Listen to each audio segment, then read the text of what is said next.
Assalamualaikum warahmatullahi wabarakatuh. Baiklah, nama saya Yohana Randa Nasution. Saya sebagai guru bidang studi ekonomi kelas 10 IPA. Nah, di sini mereka akan mempresentasikan hasil dari kelompok mereka masing-masing. Marilah kita saksikan berikut ini. Terima kasih.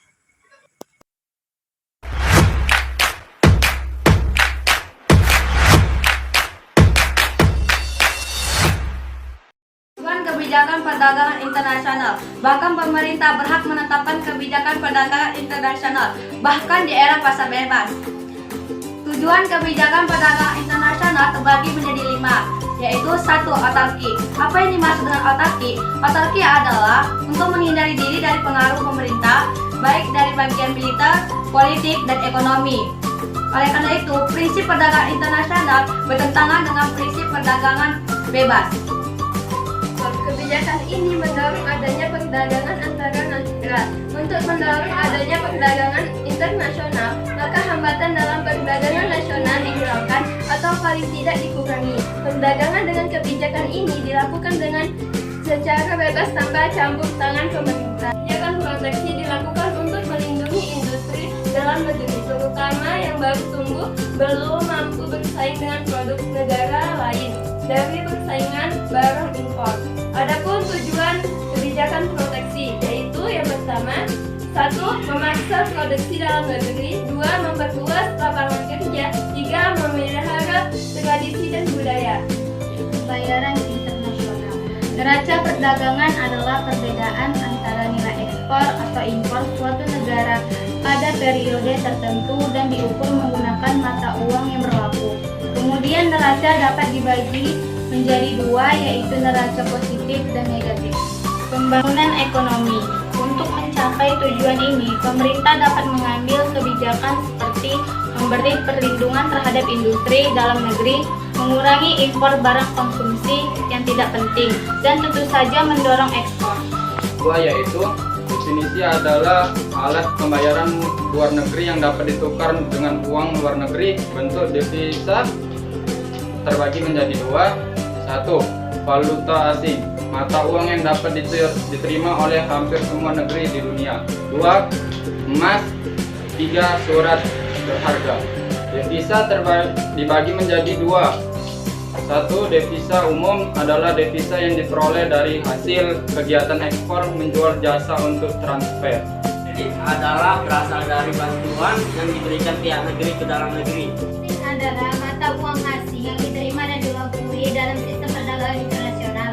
Valuta asing terbagi menjadi 3 macam. Yang pertama, kurs jual. Bank Mode Cagar menjual mata uang asing atau kurs dipakai jika pihak bank menjual mata uang asing kepada seseorang.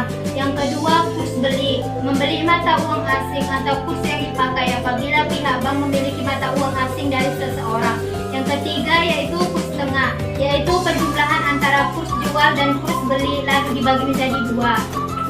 Tetap itu dipengaruhi oleh situasi ekonomi atau permintaan. Yang kedua, kurs bebas yaitu ditetapkan oleh banyaknya permintaan dan penawaran valuta asing di pasar bebas. Yang ketiga, kurs dibuat stabil ditetapkan berdasarkan perjanjian internasional.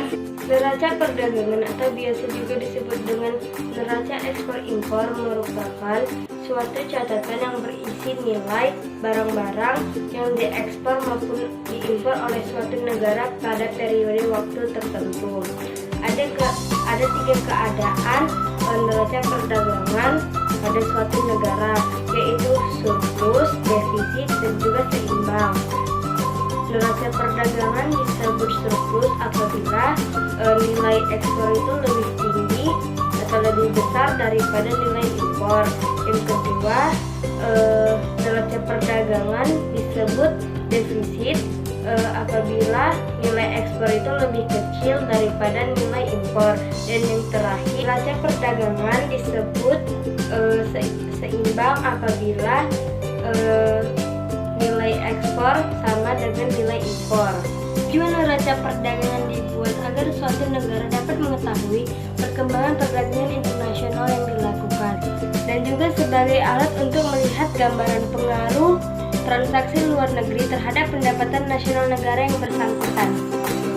Ada faktor yang memengaruhi neraca perdagangan internasional pada suatu negara, yaitu yang pertama, biaya produksi negara importir dibandingkan negara eksportir. Yang kedua, ketersediaan bahan mentah atau bahan baku.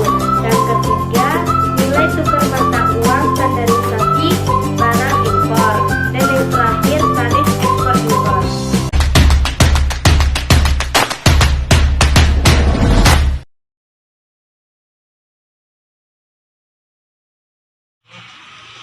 Hai guys, perkenalkan nama saya Dinda Wipasya Fitri dari kelas 11 IPS.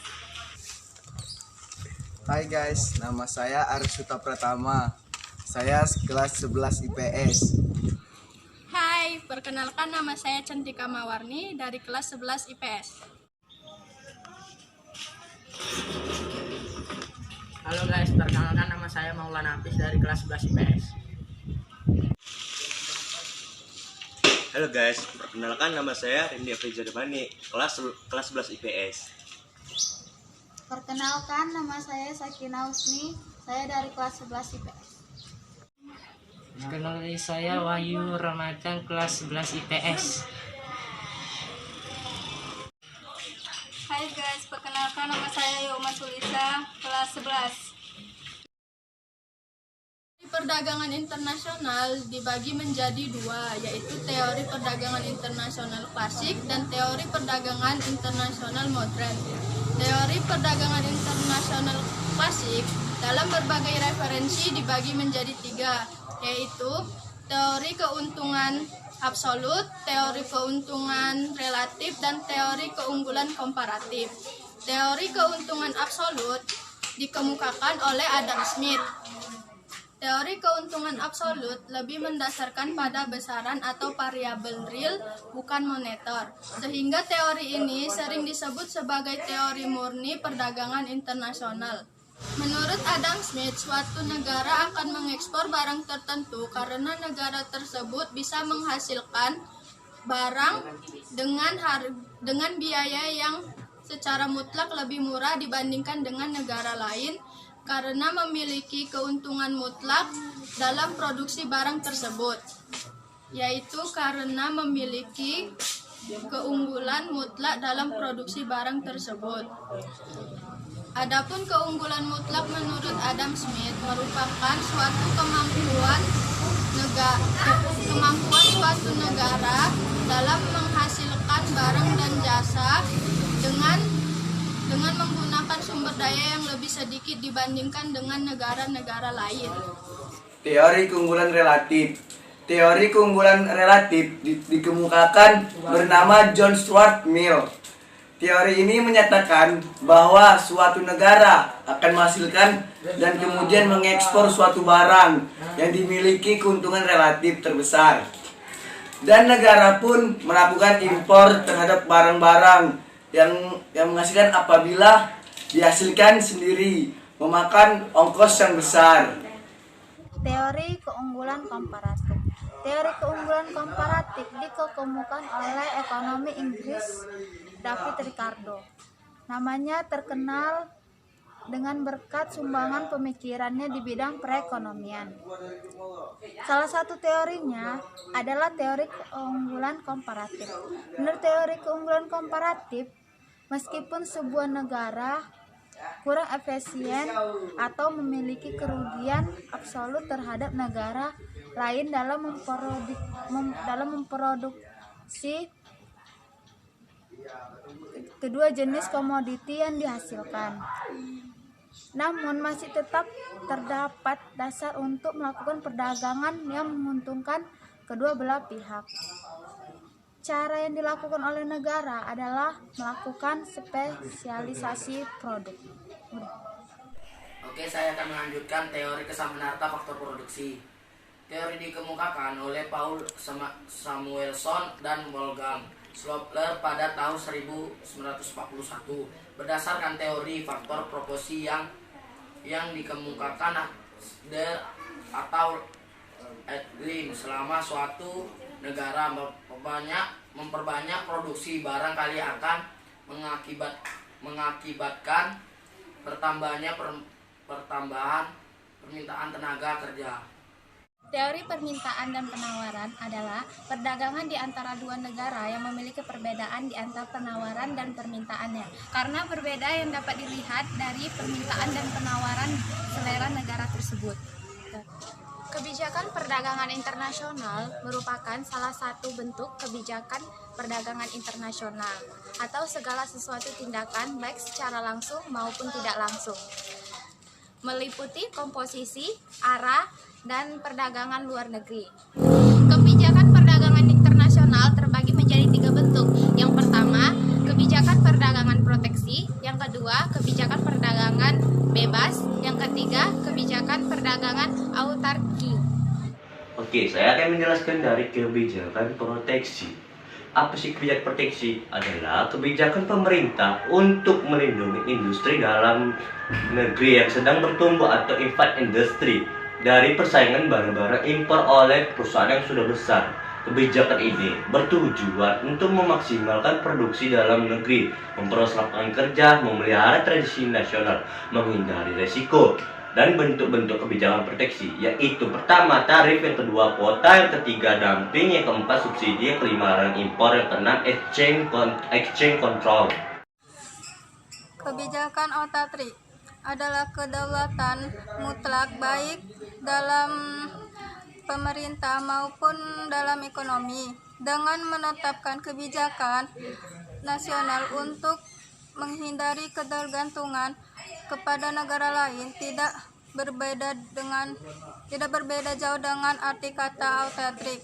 Kebijakan autarki adalah kebijakan perdagangan yang bertujuan untuk menghindarkan diri dari pengaruh negara lain, baik pengaruh politik, ekonomi, dan militer, sehingga kebijakan bertentangan dengan prinsip perdagangan nasional yang menganjurkan adanya pertentangan bebas.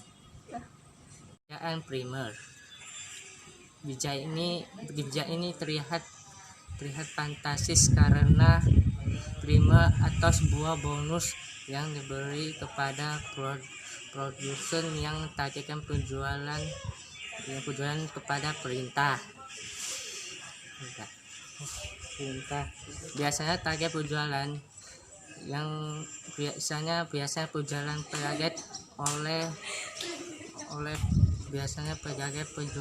target oleh para pelaku perdagangan internasional. Perintah membayar hasil dari produksi akan beberapa unit yang pada barang yang akan diekspor.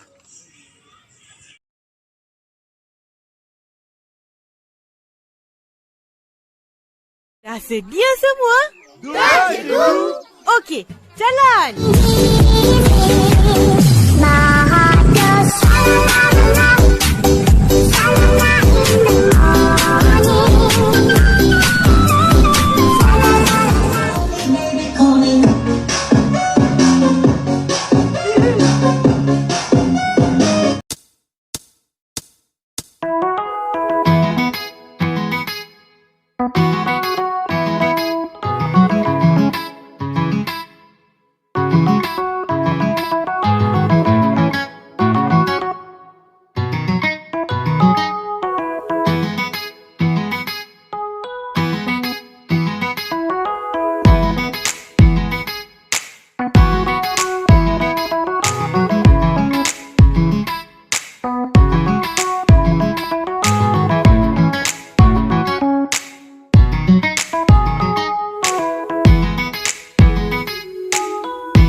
Perdagangan internasional adalah perdagangan yang dilakukan oleh dua negara atau bisa lebih atas dasar kesepakatan oleh dua negara atau oleh dua belah pihak. Perdagangan internasional juga bisa meningkatkan tarif perekonomian suatu negara. Apabila perdagangan internasional ini dilakukan meningkat, maka tarif di suatu pendapatan negara itu juga akan meningkat. Perdagangan internasional juga berkaitan dengan adanya mengekspor dan mengimpor barang. Di sini saya akan menjelaskan tentang mengekspor. Mengekspor adalah menjual barang ke luar negeri, sedangkan mengimpor barang adalah mendatangkan barang dari luar negeri. Antara dua istilah ini, mereka saling berkaitan dengan pembahasan ekonomi. Oke, saya akan melanjutkan presentasi dari teman saya mengenai memperoleh barang yang tidak dapat diproduksi di negara sendiri. Tidak semua negara mampu memenuhi kebutuhannya sendiri. Negara terkadang memiliki keterbatasan dalam produksi jenis barang tertentu. Banyak faktor-faktor yang mempengaruhi perbedaan hasil produksi di setiap negara seperti kondisi geografis, iklim, SDM, dan lain-lain. Adapun beberapa contoh komunitas ekspor dan impor di Indonesia. A. Komoditas ekspor di Indonesia. Yang pertama, minyak dan gas. Ekspor minyak di Indonesia ditunjukkan pada negara Tiongkok, Jepang, Korea Selatan, Australia, dan Amerika. Yang kedua, tentang pertanian dan perikanan. Komoditas pertanian yaitu perkebunan, peternakan, perikanan, dan pertanian tanaman pangan. Komoditas pertanian dan perkebunan diantaranya kelapa sawit, kopra, kakao, kopi, teh, tembakau, cengkeh, dan rempah-rempah. Komoditas perikanan diantaranya ikan cakal, lemura, tunai, udang plastik, katak, dan ikan hias. Yang ketiga, komoditas pertambangan. Komoditas pertambangan meliputi batu bara, besi, bara, baja, timba, dan tembaga. Yang keempat, komoditas kehutanan, yaitu komoditas kehutanan meliputi kayu tembakau, seruling, meranti, emoni, ulin, cendena, dan angsana. Yang kelima, komoditas industri dan kerajinan. Contohnya itu alat sakit, kertas, karton, dan alat elektronik. Yang keenam, jasa. Meliputi kegiatan peristiwa dari pengiriman tenaga kerja ke beberapa negara, yaitu misalnya Arab Saudi, Singapura, Hong Kong, dan Malaysia. B. Komoditas impor Indonesia. Komoditas impor Indonesia yaitu pertama, barang modal. Barang modal merupakan sarana produksi seperti pesawat, kapal, alat-alat berat, dan peralatan TNI atau Polri. Kedua, bahan baku. Bahan baku ialah suatu bahan yang bisa digunakan dalam membentuk suatu produksi. Contohnya gandum, plastik, dan besi baja. Ketiga, barang-barang konsumsi. Barang-barang konsumsi ialah produk yang dibeli untuk konsumsi oleh konsumennya pada umumnya. Contohnya susu, beras, daging, mentega, dan lain-lain. 4. Minyak bumi. Minyak bumi ialah bahan bakar fosil yang berbentuk cairan kentang. Contohnya bahan bakar minyak atau BBM dan kegiatan industri. 2. Meningkatkan hubungan persahabatan antar negara. Kegiatan perdagangan antar dua atau beberapa negara dapat menjadi sarana untuk mempererat persaudaraan atau persahabatan. Hal ini diibaratkan hubungan antara pelanggan dengan penjual. Keduanya saling membutuhkan, misalnya pemberian bantuan terhadap negara yang mengalami kesulitan. Oke, saya akan melanjutkan penjelasan dari rekan saya. 3. Memperoleh keuntungan dari spesialisasi. Tujuan utama untuk memperoleh keuntungan yang diwujudkan oleh spesialisasi. Perdagangan internasional dapat mendorong setiap negara untuk mengadakan spesialisasi produk dengan manfaatkan sumber daya alam, tenaga kerja, modal, dan keahlian secara maksimal. 4. Memperluas pasar dan menambah keuntungan. Kelebihan produk yang tidak dikonsumsi pasar dalam negeri dapat dijual ke luar negeri. Dengan perdagangan internasional dapat mendorong kegiatan produksi barang secara maksimal.